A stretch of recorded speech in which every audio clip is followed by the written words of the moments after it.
Welcome to NT91 TV. My name is Simi Sondaba, well known as Black Aqua, the Gqom Article. Odabuka all the way from Newcastle. Wasuka Newcastle wazoduma eThekwini.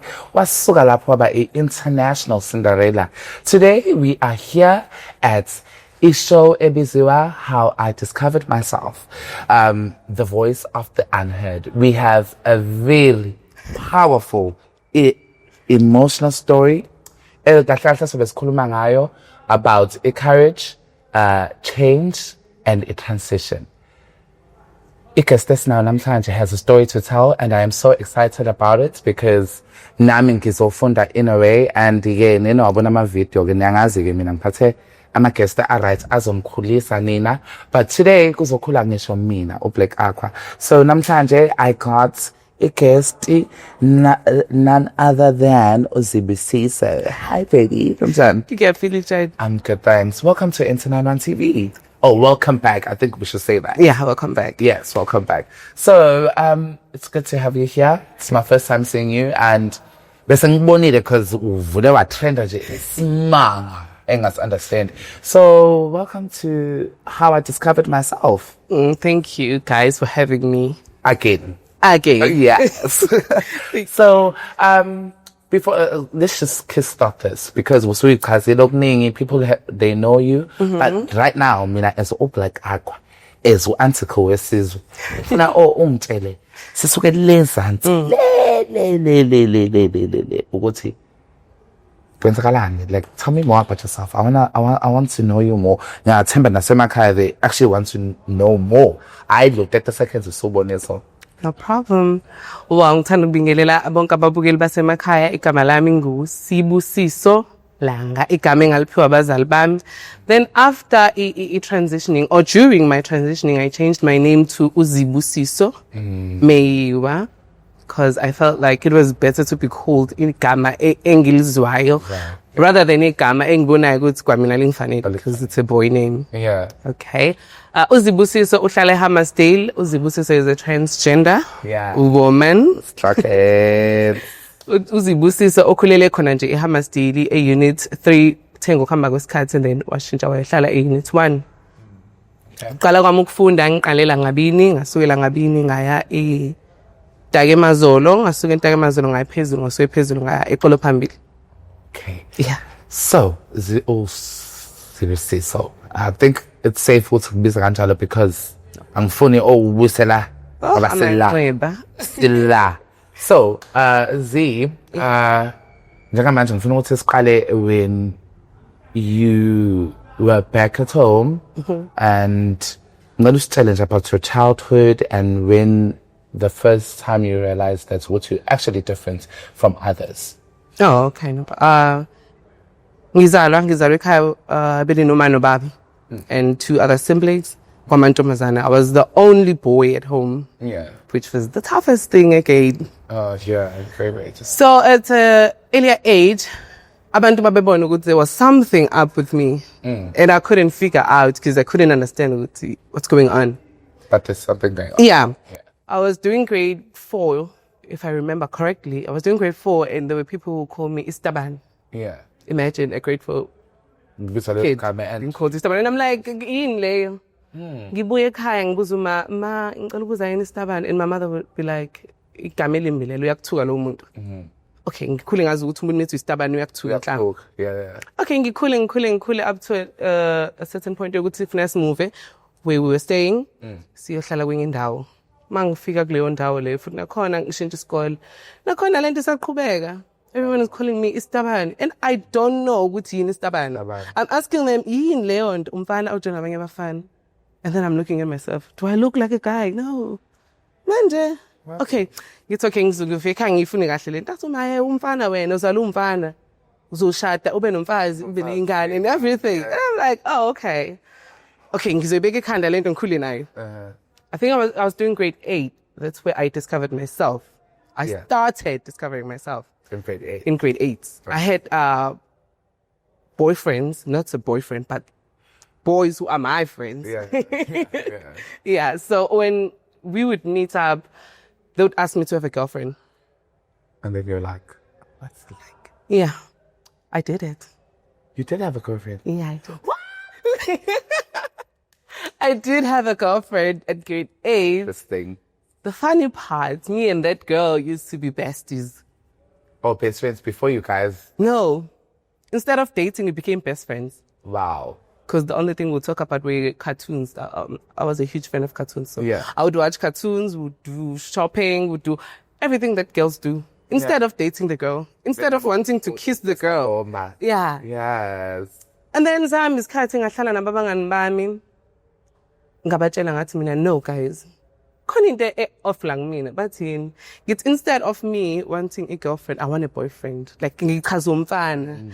Mangibuka umfana ngibona lento ukuthi ngizoba happy lapha, like impilo Yiyo le. ngiyayithola lapha, like Ngiyachazela.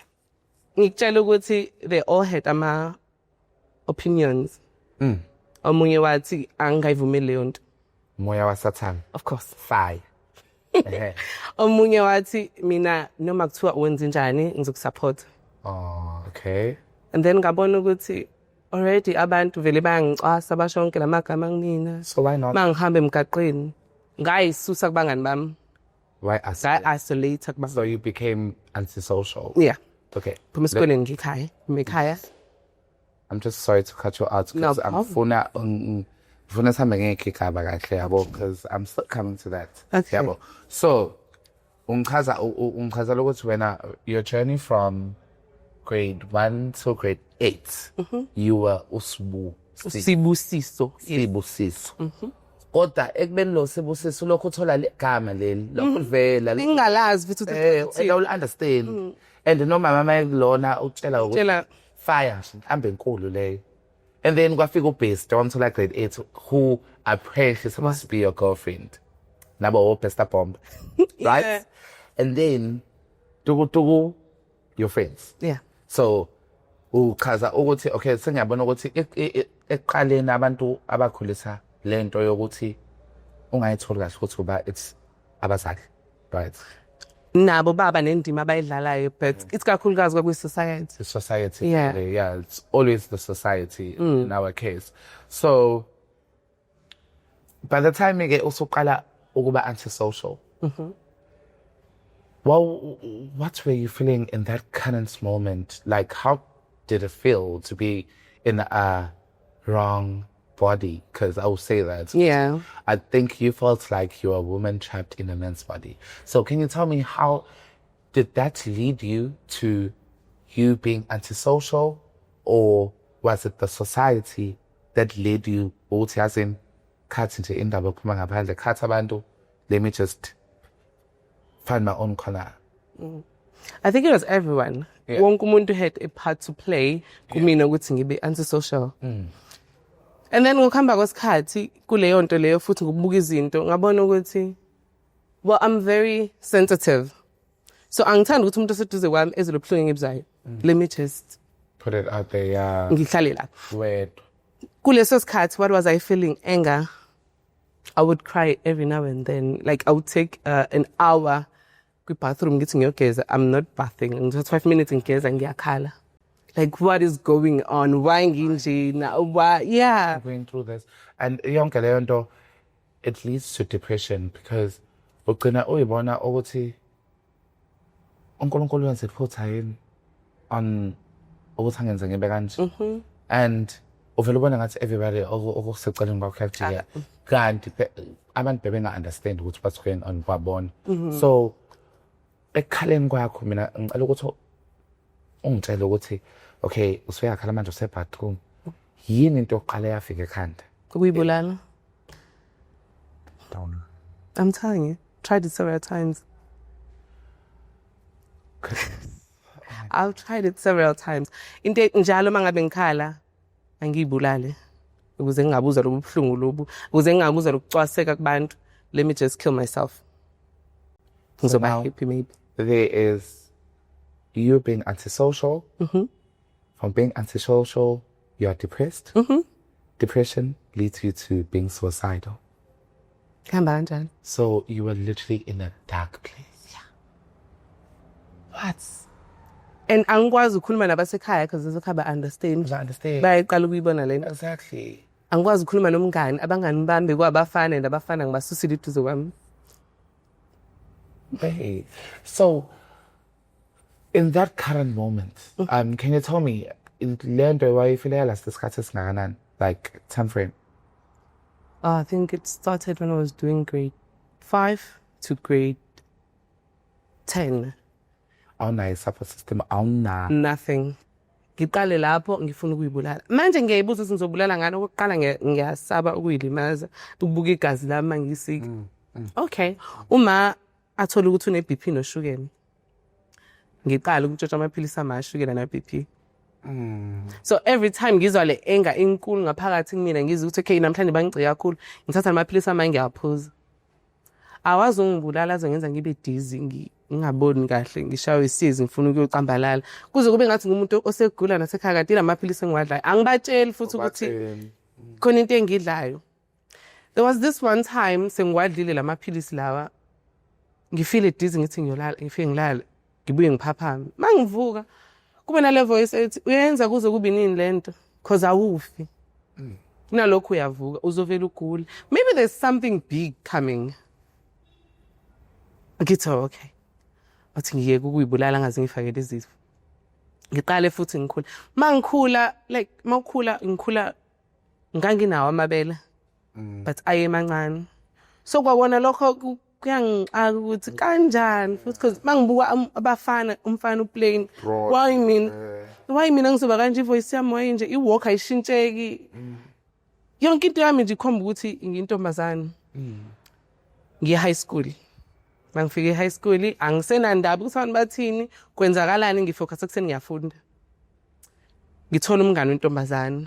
Athi umngane wami ngigeke. Sasifunda naye e-primary. Athi ngiyakukhumbula e-primary ukuthi wena ngile ngithi imngane ongiyeke, umngane ongiyeke. Into angibamba ngayaba yini yena futhi wangisiza ukuthi ngicome out ngi-understand kahle hle. Wafika kumina ephethe ifoni esesithombe somfana. Amuhle ngathi colored. Wathi mngani ngitholela iboyfriend. Wabela hluleka ukuyibamba nga scream wathi yapi ngakubamba khuluma iqiniso. Ngiqala zabantu endlini ukuthi kwenzakalani. Ithi awukahle mngani. Hey ngibuye ngihlala phansi edeskini ngikhulume naye. Athi yakhuluma iqiniso ukuthi ngiyabathanda abafana but akuyona into engikhulumayo because angi-understand isibongo. Athi hayi khululeka hlathe phansi ngisefonini nayi lento iyenzeka. Thiwi gay le sasazi ukuthi gay at that time. Yeah. Thiwi gay le. Kithi yacabanga sengine high school sengiyafunda manje ukuthi okay shithi kahle ngigay all along azi ukuthi nje ngiyisitabane usisiputi ngikhule ngile yonto engingayazi nokuthi yini inhlamba ngiyethuka kubhlungu nje emzimbeni wami angazi kwenzakalani ikhanda lami ngathi sasithathi kahle ugel lo angithathise ama baby steps athi hayi mngani kwenzeka kanje lento like mangabe uyisitabane uyayithanda It's okay mngani. Nakhona futhi ngeke. Mina ngizizwa ngeke. Angiyiboni kumfana ngithi ngithanda abanye abafana. Okay. Ngiqhubeke ngifunde kube competition ngene eclassini. Doing grade 11 kuzofunda le ncwadi lethi bengithi lizokuni. Yamhlengi noma ehle. Wangikhuza esiqokwini eclassini wathi yamahlengi. Yeah. Ngavele ngabamba umlomo bangibuye eclassini. Sengikhululekile because vele eclassini sebeyazi sengiphumile nje kubona. Nasesikoleni sebeyazi but ekhaya bazi. Mangifike ekhaya afuna ngisule lipstick, ngisule lip gloss, ngingene ngomfana ngidlule sanibona nje ngingene ngusibu ninjani siyaphila ngene ekamera ngifike ekamereni setha amanzi okugeza. Fast ekuzongibona ngenzela ukuthi nje anything ene makeup ebusweni bami anything ene lipstick or lip gloss isuke. Igeze. Hey, so I'm just so sorry to take you back. So now schooling is so comfortable. So good, right? You are not facing any homophobia. So big understand it. But now the only issue you had, it was your family and the society back at home, right? So, how did it make you feel? Ukuthi njalo wasuzobuyela ekhaya. Semele uyishintshe. That's first.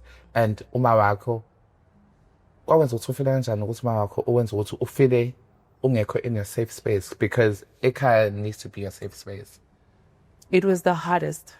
Ukuphuma esikoleni noma kwakhona esikoleni abantu sebekwazi bek-understand. But ikhola lelo qulu labafana labo abahlala ekhoneni bathi mawuqhamuka bakubuke bahleke. And I'm like, kuhlekwani. Uzozama ubhekala ukuthi okay bangibuka sitabane lesi. Oh, okay. But esikoleni sengi-right. Ngingathi I was comfortable khona esikoleni. But ekhaya it was hard because kufanele ngibuye ngibambe ukuthi ngindoda. Mangikwenza shopping ngizobuka skin jeans entombazane athi ma asiqoqa ngala. I used to wear baggy clothes ngathi ngiyinika. Mangakutshela ngangifunda nabo. Ibhuluke lami lalikhulu, iskipa because uma engathanda ngiveza umzimba, light skin, intombazane inethanga ngikhuluphela. Athi mafaka ibhuluke elide elikhulu, faka iskipa esikhulu, faka ijacket. Ngathi nje ngiyinika. Makuyi-skin ngathi 3/4. Yeah. Kodwa skin kodwa sibaka uthi ungaveli lutho ngabukhona izinto azobuke embu. But ngokuhamba kwesikhathi ke nale ma suicide lokho efika ngithi ngifuna ukuyibulala. Ngize ngicine sengimile kona. Ngithi okay into ezongisiza. Kwabona la ekhaya ngabatshela kwenzakalani empilweni yami. Kuba ukuthi bazi into zesikole kuphela. So ekhaya bazi ukuthi ngihamba ngesikoleni ngiyabuya ngize ekhaya ngihlala ekhaya. Ngihamba ngesikoleni ngibuye ngihlala. Abazi ukuthi kwenzakalani up until I was doing grade 11 where i-cousin yami engahlali nayo yafika izovakasha. Mayivakasha ingibuza ukuthi kwenzakalani impilo yakho? Like awungichazeli ukuthi mina ngizokuchazela isitori. Angazi nami futhi niyafika kumina.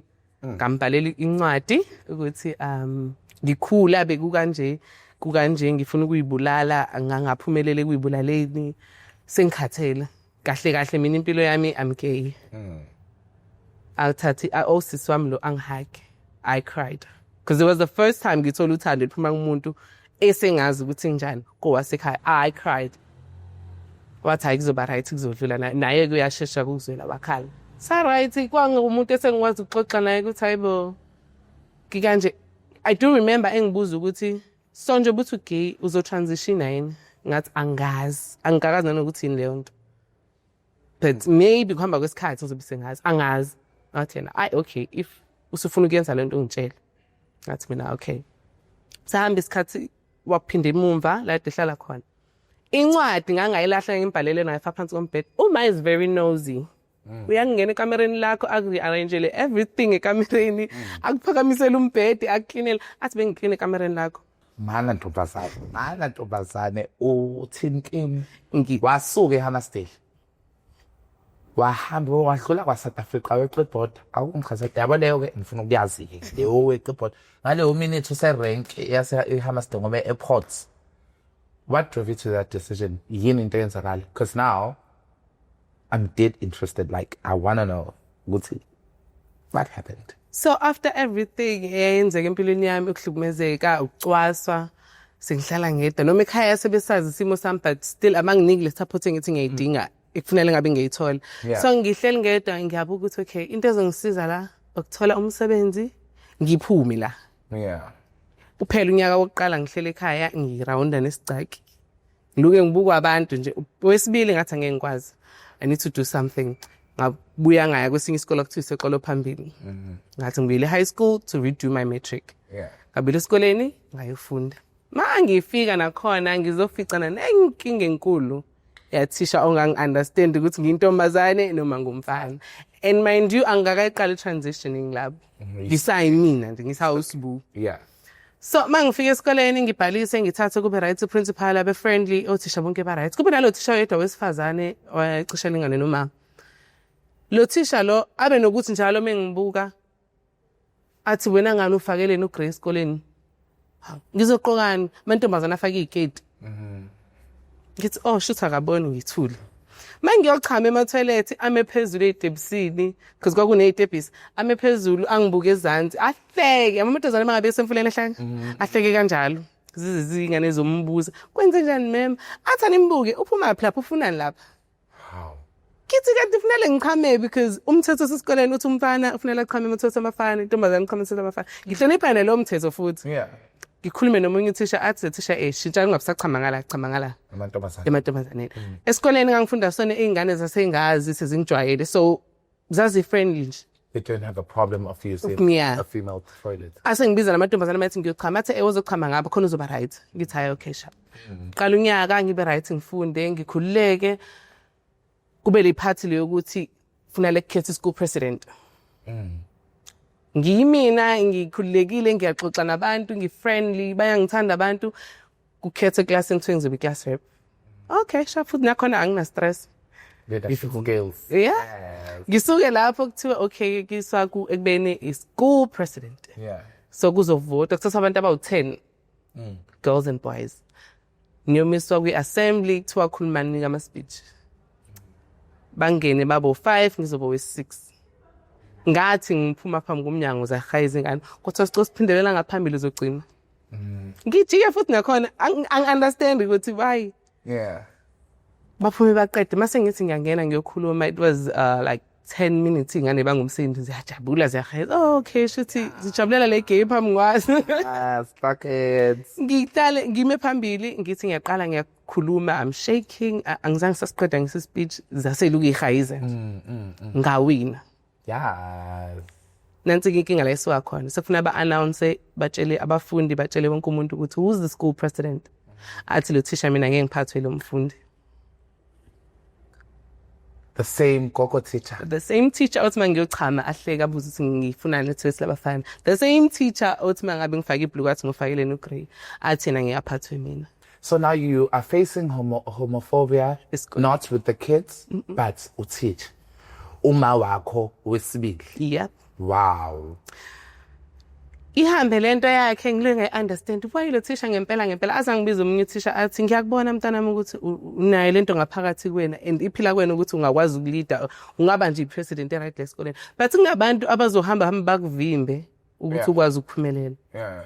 iringe lento ekhanda yami ukuthi lo thisha yekho omunye I do remember sixabana naye kuze kungenala uma afika uma esikoleni because ngangifeka ngimtshela uma athi mangingothisha ongangiphethe kahle esikoleni angisazi ukuthi ngenze njani ngiyayihlonipha imithetho esikoleni ngichama imithetho labafana ngima nabafana yonke into nje ngiyenza yeah but still uyangibuza ukuthi ngiyenzelani lento kanje ufuna ngabe ngiyenza kanje afika uma esikoleni ila ngambona khona ukuthi noma ngabe kuthiwa umzali wakho akayi-understand impilo oyiphilayo Koda. walala esisini sakhe ngangiqala ukubona uma yongilwela esikoleni So I hire into ayimemeza esikoleni athi nje lalela ngizokulinda ngizokushaya ekuseni ngikushaya imini ngikushaya intambama mawuphuma esangweni ngizobe ngikushaya eyami lengane ngayizala Oh. ngathi okay unokuthi ngile ngihlumeza uma ngizoqeda grade 11 lo nganguphinda ka grade 12 I got a job in America New York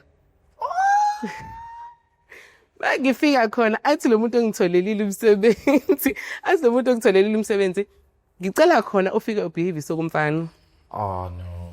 again I'm going back to my childhood Okay. nightmare Now you are going back to your childhood trauma. yep And now I feel like judging ungendlela obuxoxa ngayo ukuthi umama wayesekhululekile because wakwazi ukulwela and I think nalokho isithombe obonaso ngoma wakho sethe ukuqhela kancane ukuthi oh actually this woman loves me. And then ngoba usuze eMelika. singmira back Oh my god. Okay. Wait.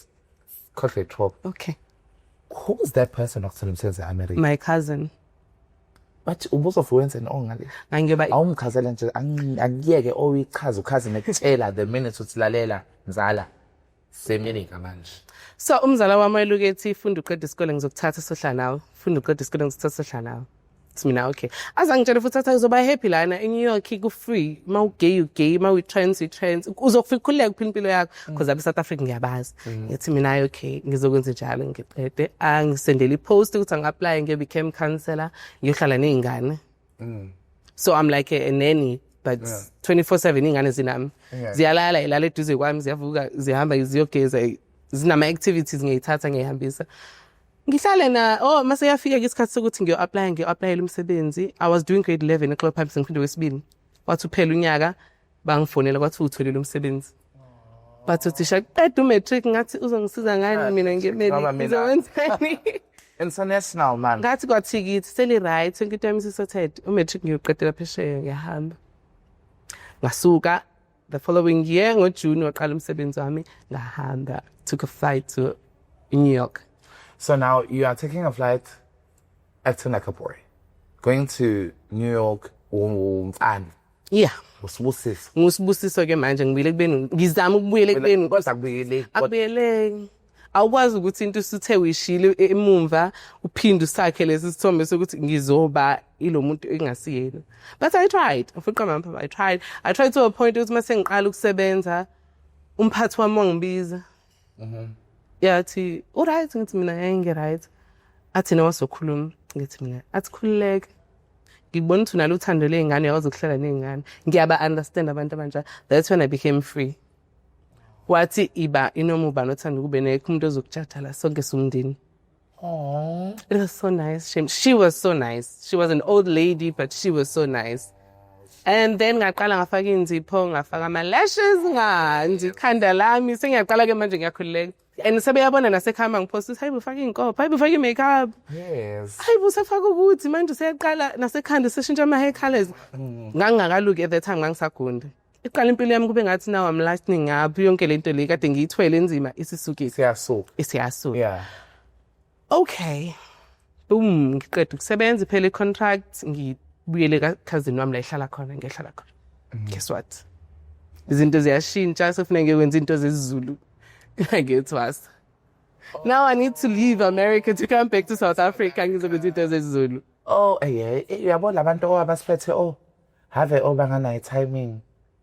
Mhlawumbe ngi-enjoyani impilo yami eMelika. Aw, Thomi. Kwaphoqa ukuthi yonke into ke manje sekubuye ukuthi angifuni ukuhlala namuntu angifuni lutho I need to go back to South Africa because now senginikela ngisho impepho nginikele utshwala besiZulu okusho kufanele ngenze lezi zinto lezi and ngozwenza America uthatha impepho kanjani uthatha impepho okay ngithi ngicela i-flight ezongibuyisa back to SA the first thing nje mangilende la South Africa ibuye ingqondo uzofunani la like asakhumbula ukuthi la ukuthi kade ihlukumezeka you need to move away kids kodwa nkosiyami lento ngoba kufanele ngiyenze ngiqale okay ngithi ngitshela umama kunezinto engayiqonda zenzeka kumina kwenzakalani nakhona futhi ngivume ukuthi ngizoyothwasa ngimtshela avume naye in hopes ukuthi mase ngithwasile shuthi yonke into hlampe izobuyela futhi khona yibo umuntu lo abazi ukuthi kufanele ngibuyena yeah kwangenzeka kwaba worse kunalokho. That's when I started to know, I started to know people who are called transgenders. Ukuthi khona umuntu ekuthiwa trans emhlabeni. And mase bengichazela sengiyayifuna, ngiyayifunda futhi nakhona. Ngenza zonke lezi kuzobe ngiyaphothula ngiyaqeda, ngitshela ukuthi sigcawini ngigida, ngifaka i-makeup.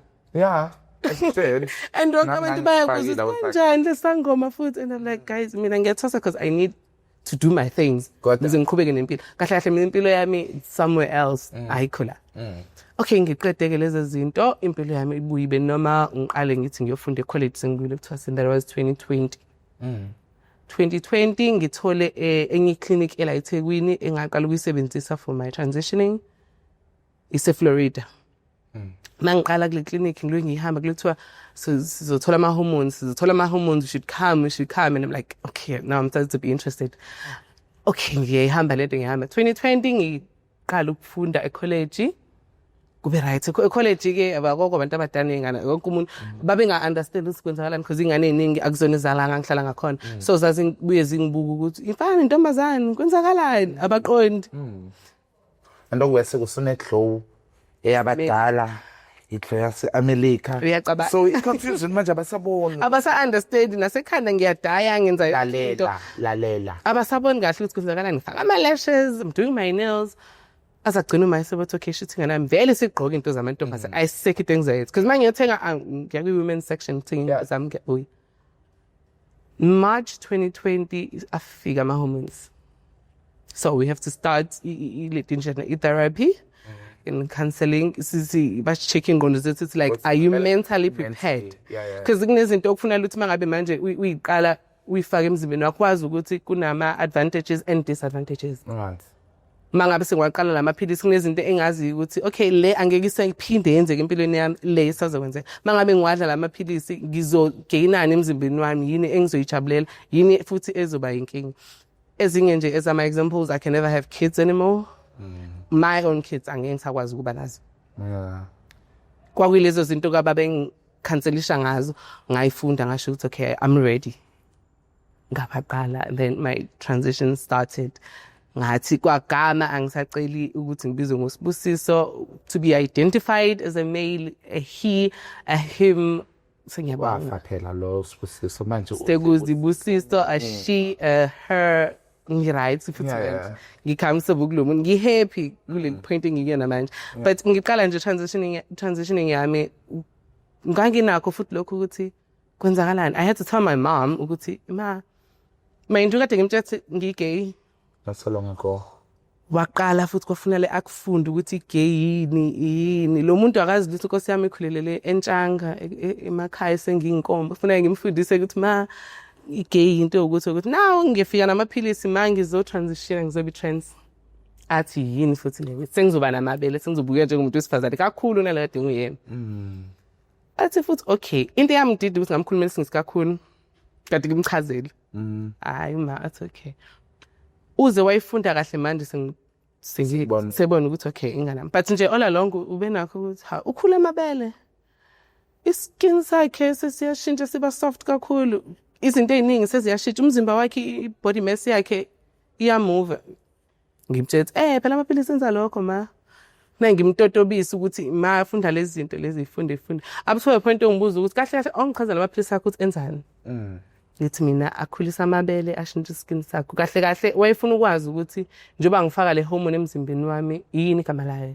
so ngiyamtshela ukuthi estrogen ihormone yamantombazane kufanele ngimchazele futhi naye ukuthi kahle wonke umuntu emhlabeni vele unayo whether you're a male or female you have two hormones which are testosterone and estrogen. That's why abanye abantu uthola ukuthi bane hormonal imbalance ubona intombazane nentsebe i-testosterone yakhe i-high ubona umuntu wesilisa abe namabele kanjani ngoba umuntu wesilisa ile tunjana yakhe estrogen yakhe is high so mina what I'm doing njoba ngifaka lamaphilisi e-transitioning or ngijova litunja i-testosterone yami ngiyiblocker ngi-activate i-estrogen yami ukuthi ayikhuphuke ibe high so ngamchazela yonke lento sethi ushuthi kahle wena usuzobe ngithi njengoba ngikutshelile eqaleni ukuthi lento isizoshintsha ke manje galelo seliphezulu manje uthi sekuyintombazane ke completely ke manje lo muntu lona angingasaba iloya sibulu umaziyo owazi sibu but ukhula nabi nayo yonke lento lena and ngiyambona ukuthi as much as emdala but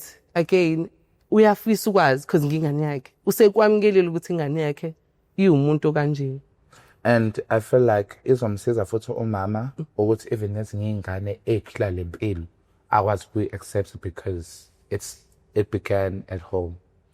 Funny enough mangabe ezobona umuntu kambuza ukuthi kwenzakalani lana yini ke manje lena kithi hawuma uhlala nami ekhaya I mean uyangathi phela wena ngiyakubona yonke into but lo muntu ngithi kancane uzoyifunda yonke lento ukuthi wonke umuntu uyakwazi ukuyenza asifani imizimba yethu ayi-react ngokufana so kule pain le engidlule kuyona ngikhula now it's like ngibona ukukhanya or ngingene esangweni elishe le-happiness i-transitioning yami nje ivele yangishintsha yonke into nga-happy nga-more alive sengikwazi ukwenza izinto ade ekuqaleni like ekuqaleni bengiba namahloni even to wear a dress ngihambe emgwaqweni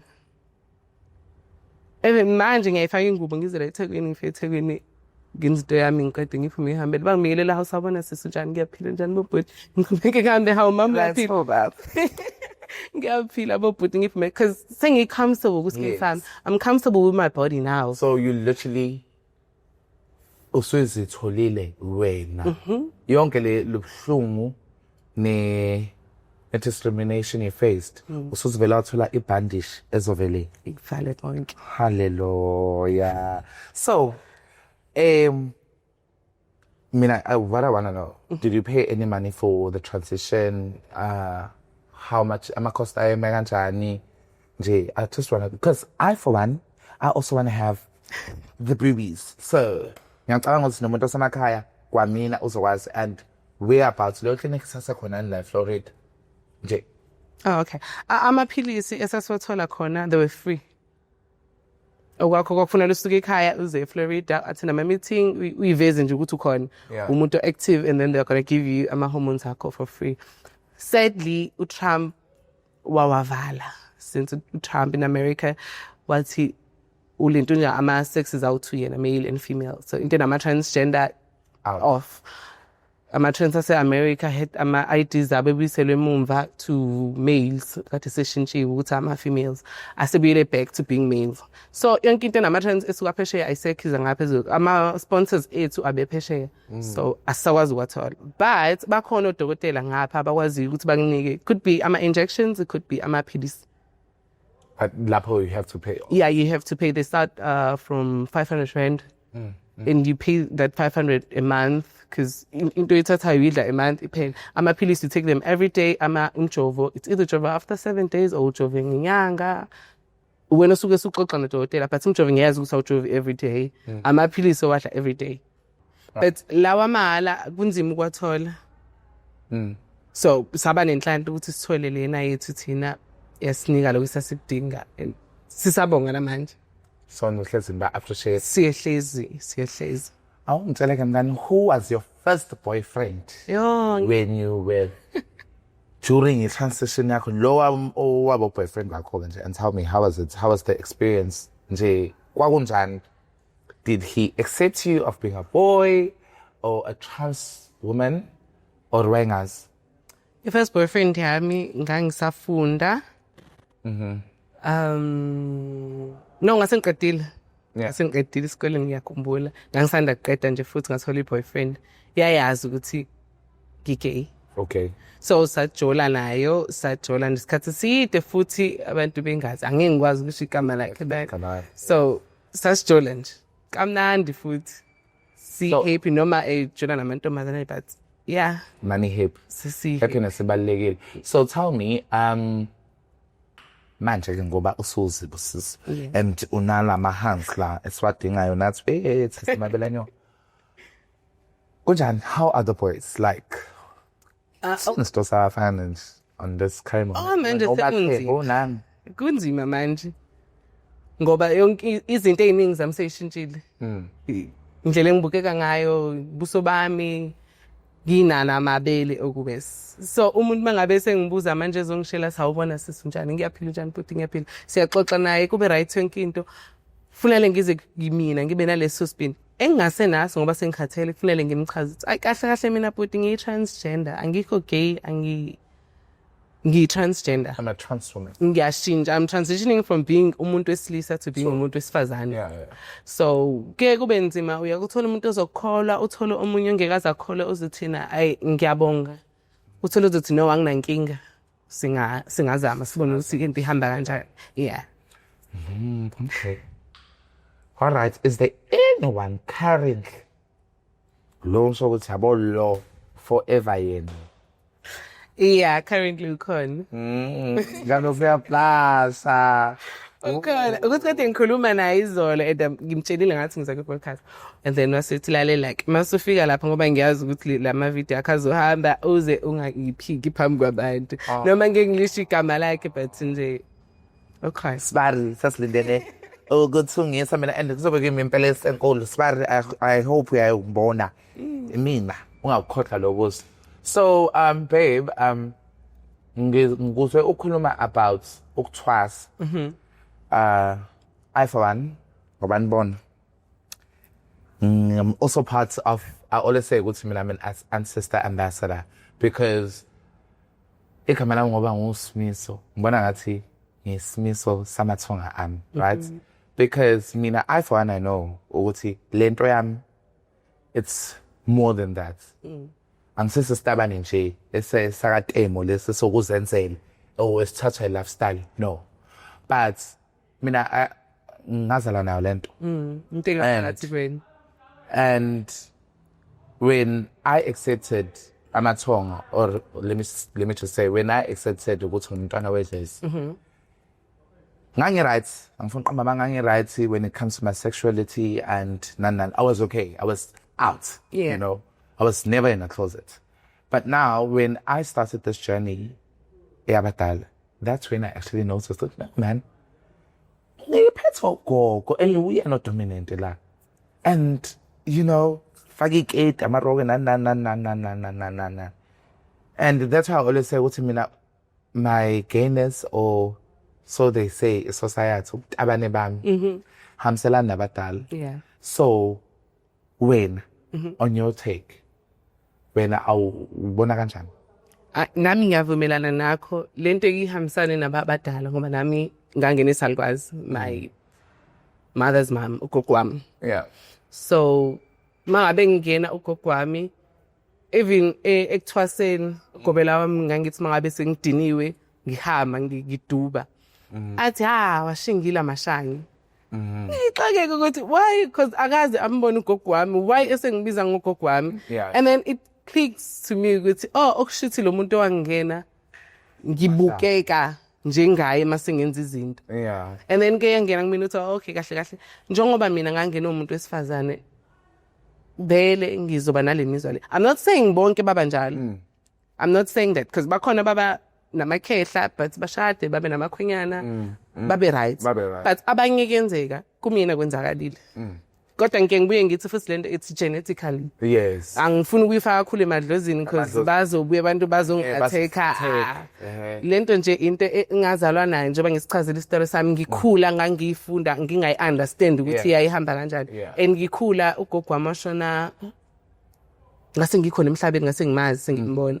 So into vele esikhona ngaphakathi kumina kwakuthi naye maseshonile usewumuntu osizovuka kumina. Exactly. Esezongena kumina. So into zami nje ngazenza kahle ngilo muntu loyo uthi ke ngiyazifunda yet futhi ngifunda nezinto ngangazazi into zezidluzimini. Ngangazazi nje at all. Because uqiniseleke futhi lapho mawuthi it's I like it mawuthi it's genetics. Mina I for one I always say ukuthi angifuni ukublame abantu abadala no angifuni akusamadlozi angenza ukuthi ngibe njena amadlozi kwaba a cherry on top. Well, I was already there, you know, but I feel like when nasengena abantu abadala ngakwazi we understand indlela yokuphila yabo. So I understand where you're coming from. And what's your take, because nge-lockdown kwaba nalento le yokuthi ama-gay aseyathwasa sigcwelisa ngoma ngama-gay nje sengathi lifestyle or fashion lento yokuthwasa. Because now I think that's when idlozi lami laphakama khona kakhulu iveza ukuthi lalela ke senza kanje. And now manguzwa I think it was just one of those. Yeah, it was 2020. So what's your take? Because society the always nina hasha. Ngokwami mina ngiyalazi idlozi ngilaze manje sengiqedile zonke izinto. Idlozi isebenza ngendlela esingesiyazi ehlukile. But ngiyazi ukuthi idlozi ke liphakame kakhulu ebusika. Yes.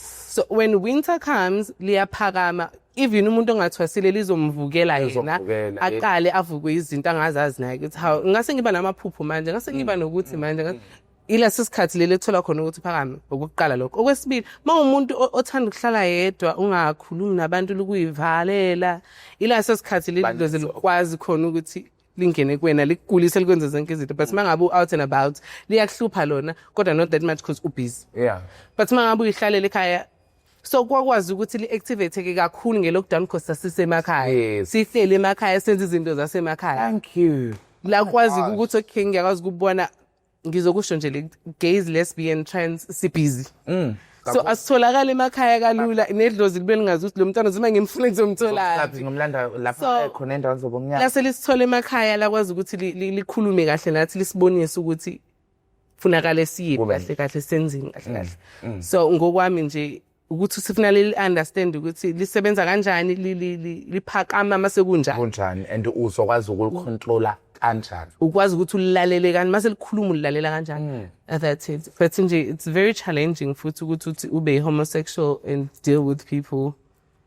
It's very because ngafazela even on that it's when are you so lucky because abafuna ukuthi ukaki mina once umuntu oyakaki because everybody knows I'm a public figure. I'm always out, you know.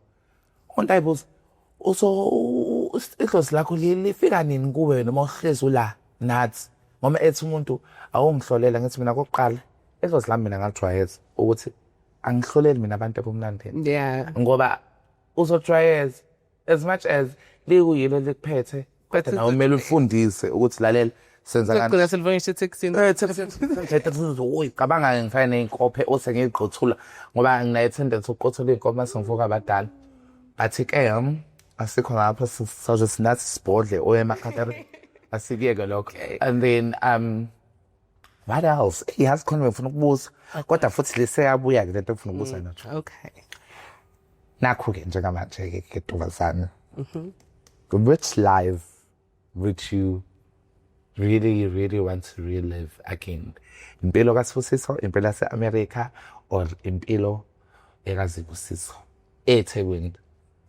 More Tojic. Doesn't God awenza ureplay la khona okuncane nje engisafuna ukulungisa or khona okuncane engifuna uku-excel impilo kazibusisi le yalayo leya manje ngike iyona mpilo engingayiphila until ayita ke bathi abangani bami mase ngenza into engasile nathi mkhubo bethi sengibooster lezi zinto engidlayo bathi uzofa ngithi I know but I'll die pretty yes happy futhi and vele sonke sizophelela kuphi so ngivele ngisho lokho ukuthi ngizofa ngimuhle ngihappy because right now ngitshele ngisho uma athi uyangisabela ukuthi abantu abanjengami bayabulawa mangiphuma athi ntanami ngicela ubuye ufone uma ufika la uyakhona nje mina mase ngibona into ezokuphuza mina into engiphuza iphone sesikhwamini nginaki ngaze kuphela u5 days futhi ngaze nokuthi laphi ibhizinesi lengizenzayo so ukabe nalokho ukuthi uyangisabela ngoba siyabulawa especially in the ngithi mama sengifile okwazi ukuthi nganakho ife iphila impilo ethandayo impilo ebi happy kuyona rather than ngife ngisakhula ngifela ukuthi bengisane stress ngisanani ne depression but now noma ifika depression suke empilo uthi okay imali nani depression yomuntu omdala akuseyona le ebhlungu sesiyagoba nje sigobe kodwa sithi you know what udlule kuleyo nto it is what it is no so nje manje ngihappy angeke ngize ngishike Pockets. So, just for abalalele emakhaya or whoever ofuna ukuyiqala le transaction, because we see the good side, we see the boobies, we see the face, we see the body is budding. Ngale ushele ukuthi which are the bad sides? Because ayikho into enganayo ama bad sides. Yini lo imapho wa face during a transaction while taking the pills or amalo.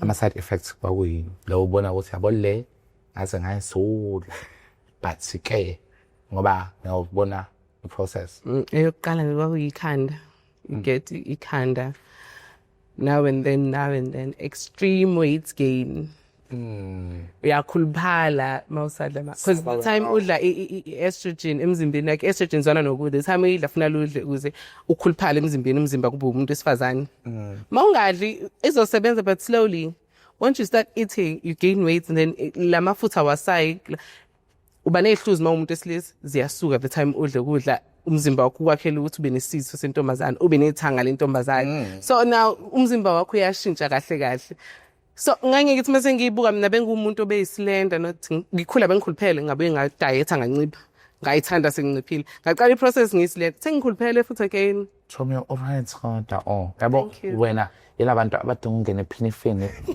uthi uhambe uyopheka ngikwazi ukushada emakhaya ngiyabonga angeke ngisalunga ngosalunga angeke ngisalunga okay uyayibona kodwa ushada ngiyayibona okay ufuna ukuba i-city wife angimind masobe isithembu ngishadele emakhaya so laugh is terrible I thought I was weird babesho njalo ngisebenzisa nabo ukuthi ngiyagula mangibatshela ukuthi ngiyasithanda isithembu ngingasamukela but angihlala emakhaya exactly like ngizoya ngiyovakasha ngibuye ngithi I think I like the process of ukuba sengakhaya bo le weekend ufike abanye bethu sikhulela ngemakhaya so siyazi impilo sawakhaya Chobi ubuke inkomoekusenaza nezinkukhu ziyamemeza it's very nice Chobi fake nemhlonipho lana and we're like uhambe bokuba basekhaya ehlabe inkomo Chobi sizomsula umjuluko uzomthola wakho semakhaya uzomthola Chon angeke asivele sifuna ukukhulunyana ozoshada so kodwa mina I'm going to stay in Mhlanga I'm going to stay in Mhlanga mase ngiyemakhaya mina no Chon kumele sifune ozoba pry yabo mina ngoma ngaba u-second wife wena uma mncane yabo or ungaba either guys whoever who's watching odinga fabulous sikhona sibe cabanga can be it's up there uzobonela ubhoni ngapha bese uba nendoni yamanzi Chomi nalomunye seceleni nalomunye ke whoever le noma ngabe umuntu osifazane it's fine we will understand sikhona kodwa that's another thing abantu abajwayele ungibuzayo ukuthi ngijola nabantu abanjani bengisathi ngize lapho vele ukuthi kahle meaning most abantu engiba-attractayo right now straight guys which is not good by the way it's not good because kumele ngichaze every time sengikhathele ukuchaza it's not good but to me when it comes to our community iyachaza yo truth to be told guys anitholeki hayi Yabo lapho sinabo sonke. It's no. That's why nina laba straight yibo. Mina sengi-right futhi ngisho ukuyosonta ngisindisa I've had enough. Mina ngisho ngithi bayazi ngithi lomgunyathi ngihamba ngihlanga. Mele ngihamba ngihlanga vele Thomi. Ngikusalula mina namabele ngiyokhetha inkosi. Si. So Jay. Ngiyokhetha inkosi ake ngisakwazi. Lalela. Vele it's a must. So Thomi, I think now sesofika esiphethelweni and hey Ntombazane. Ngifuna nje ukubuza ukuthi how's your relationship with your mother right now? Any rights, nje family, enjani relationship yakho manje nomami? It's perfect. I wouldn't have it any other way. Uyithanda nje? Ngiyayithanda. Uyangi-understand ukuthi ngiphuma ngigqoka ukuthi ngihamba ngenza ukuthi ngibuye ngifake inzipho ngifake inkophe ngiluke ikhanda. Like size sixabane mangingasenayo imali ngithi mangifuna lokuluka athi ngeke mina ngakhathala ukuluka abantu emakhanda ngithi kodwa mina akazi unginike ngikhulu. I remember this one time kuvakashe umamkhulu wami athi umamkhulu mase ngikhulile because nginengane ezincane ekhaya zosisi bami athi mase ngikhulile kuzothi hawu nangumkhulume ngithi mina nzalo mkhulu ofana na abahlekanga kanje bobabili ngithi nzalo mkhulu ofana nami ubaba wena ofana nami hayi bugogo gogo mina bo mangihleka abakhohlwa bahleka ngibuka ukuthi wena nami I think I'm always like that to me ukuthi umuntu azothi yabafo bhuti wami sorry, do you have a brother who wears eyelashes who looks this beautiful? Mhlezi ngibabuza lokho ndaba abavele bathuke ngithi kahle makuthiwa uthi wena mina ngumfana mina ngumjida abajida abakini bafana nami nami lento ngifisa ukuzona banamabele ubhuti wakho ke ufaka ama-wave shukwa yena lothi ngumjida shuk naye vele naye ke usho ukuthi awukwazi ungibiza ngento engikutshelayo hluthi angisiyona angiseseyona ngangiyona yebo ngashintsha angikaze ngiphike futhi yes ngihlezi ngibatshela ukuthi ngiyi-trans ngangizalwe ngumfana ngashintsha sengibe intombazane.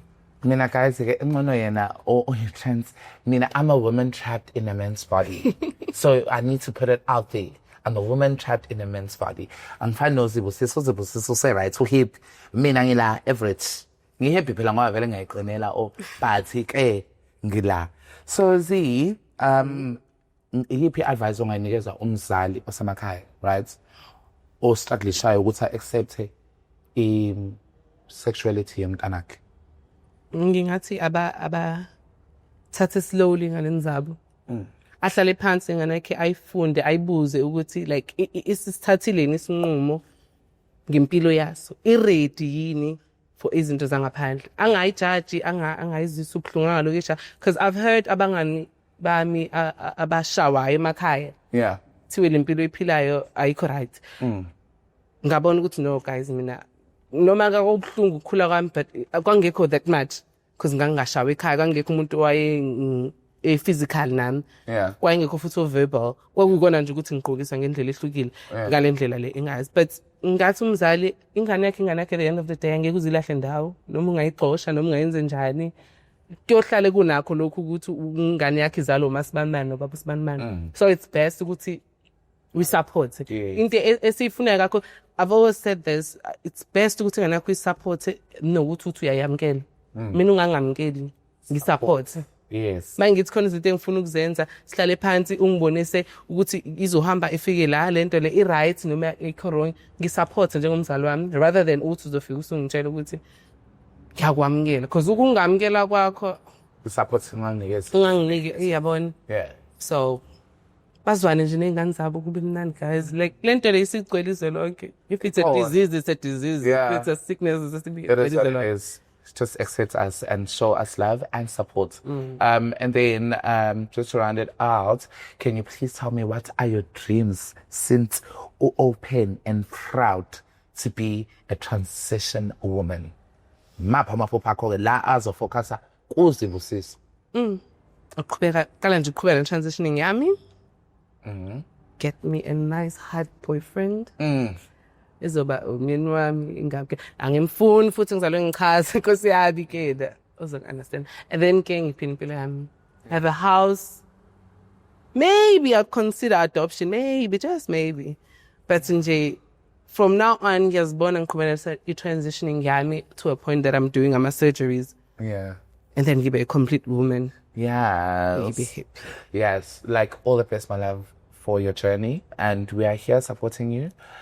Ngifunde kakhulu namhlanje adwana la ngifunde kakhulu nami nje maduzane ensina nwansive omele bangikhokhele Kakhulu, kakhulu. because wow khona ngizoba living testimony. Okay, there's a game that I usually play Okay. with my guest masebezohamba. Okay, so ngizobiza abafana abathathu who are celebrities, right? So it's smash, kill and marry. Okay. Yes. Oh no, actually 4 and kiss. So usually the past episodes I used to do Komu and Maskandi artist. But for you, I'm gonna mix it. So I mix up bonk. Okay. Hopefully it's also bas, ne? So oqala ngizothatha umthandeni, right? Smash, kill, marry, or kiss. Kill. Kill. Yeah. Boom. Rest in peace, Mthandeni, Nokuchi wako. And then obviously I'm gonna go for Tim Kosin Tembu, who was acting Odingiswayo on Ishaga Ilembe. Smash, kill, kiss, or marry. Yeah. Kiss. Kiss. Yeah. Niswemvula, you get yourself a kiss. And then always had to, I'm gonna go for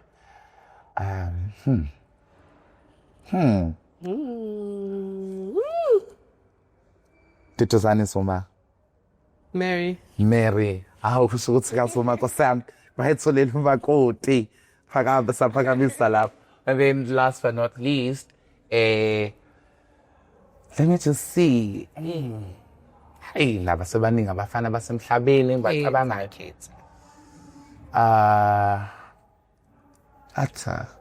Angithi musician, politician, ne-actor. Wiseman, the model, Is it Wise Man Noodle? not Wiseman, no, asiniye because angisikhumbula isibongo sakhe. Okay, uLebohang, Shaka Ilembe, lo ebo Shaka. And the only option you have is Lebohang. Smash, yes. So ngoba nizwile umthandeni sambulala, uThemkosi Nthembu samqabula, Duduzane definitely marry, and then Smash, Olebohang. Thank you so much for joining us today. It was a best interview. We love you, and I pray umthandazana nabo mathonga ukuthi bagcine khazimule ublosome uSeptember manje. So mele salama flowers at blossom To you. yes. So ngifuna nje before sivale ayiphi message ozoshare ngayo nje ubuke lapha ekamereni ushare nje message bese share for to finish. I-message engishiya kubabukeli, be you, do you, and be happy. Ungabi nendaba ukuthi bathi abantu behlezi bekhuluma when you're doing good or bad, they'll always talk. So be you, do you, be happy. Nice, short and sweet. Be you, Do you, do you, be happy. be happy. Okay. Thank you so much, my friend. I truly appreciate you. Your story is a reminder that rejection can break us, but courage and truth can rebuild us. Thank you for sharing your journey with us. And to anyone who's watching the show, know that you are not alone. Your life has a value. This is NC91 TV, the voice of the unheard. My name is Black Aqua, your home uncle, and we are Hearts.